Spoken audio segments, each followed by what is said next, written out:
Bakasyon mode man ang maraming turista sa Boracay ngayong Semana Santa weekend, pagkakataon din daw ito ng ilan para makapagnilay-nilay. At nakatutok doon live si Kim Salinas ng GMA Regional TV. Kim! Vicky, sulit na sulit umano ang bakasyon ng mga turista dito sa isla ng Boracay dahil sa dami ng mga activities na pwedeng gawin. Ngunit sa gitna ng kasiyahan, hindi nakakalimutan ng ilan ang paggunita sa mahal na araw.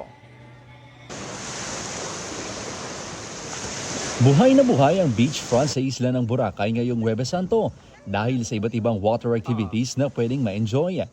Nariyan ang pagbalance sa paddleboarding at ang perfect for picture taking na crystal kayak.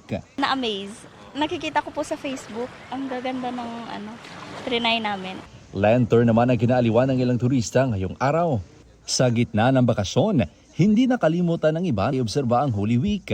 Gaya na lang ng pamilyang ito mula sa Bataan na nakapunta sa Lambros Point kung saan makikita ang imahen ni Mama Mary. Nananalangin talaga kami na sana kahit na ganito ang buhay, makaraos ng maayos.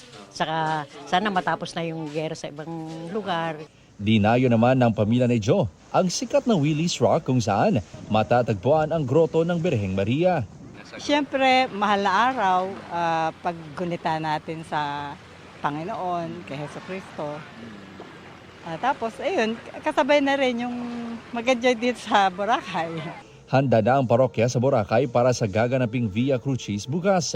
Magsisimula ito alas 6 ng umaga sa Santa Lucia Chapel sa Barangay Manok-Manok.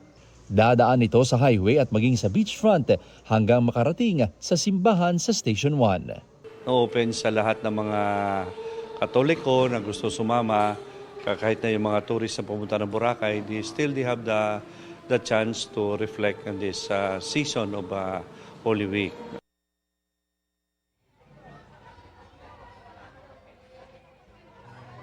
Vicky, susulitin ng ilang turista ang pag-party at pag-enjoy ng night activities dahil pansamantala itong ipagbabawal bukas ng gabi sa pag-obserba ng Semana Santa. Vicky? Maraming salamat sa iyo, Kim Salinas.